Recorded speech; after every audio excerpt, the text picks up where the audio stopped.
Priti Patel is finalising her plan to send some channel-crossing asylum seekers 4,500 miles away to the former Belgian colony of Rwanda for processing. She's currently in the African country stamping out the final details of the supposedly £120 million deal that Labour calls unethical and unworkable. Now, when asked about a similar proposal to process asylum seekers abroad on Ascension Island, a UK territory in the Atlantic Ocean, that was a proposal a few years ago, well, two-thirds of Conservative voters at that time supported the idea in September 2020, compared to just 22% of Labour voters. Overall, the British public backed the idea by 40 to 35%.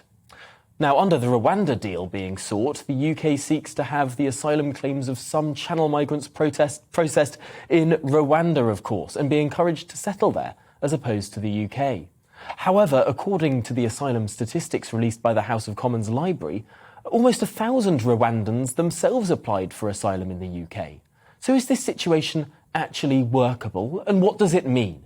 Well, our Home Affairs and Security editor, Mark White, is live for us now. Mark, what on earth do we know about what may be announced later today?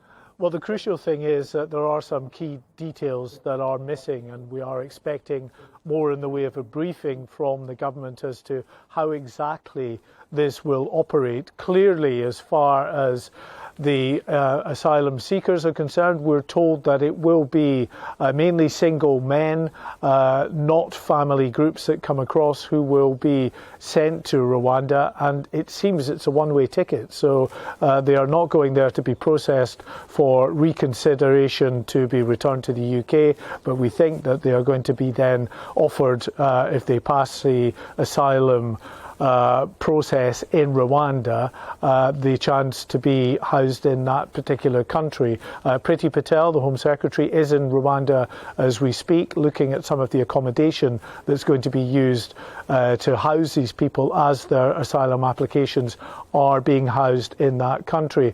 And as we speak, there are more in the way of those asylum seekers coming across in small boats today.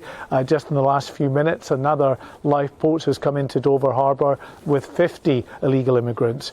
500, 600 close to yesterday came across. It's expected that this year's figures will well exceed the 28,500 who crossed the channel illegally last year. So it's clear there is an imperative from Boris Johnson, the Home Secretary, on their part to do something. Whether this will work, whether it's going to be challenged, it's likely, of course, to be challenged by those groups, by those human rights organisations who've already indicated that they will take it to the courts to stop anybody being processed offshore.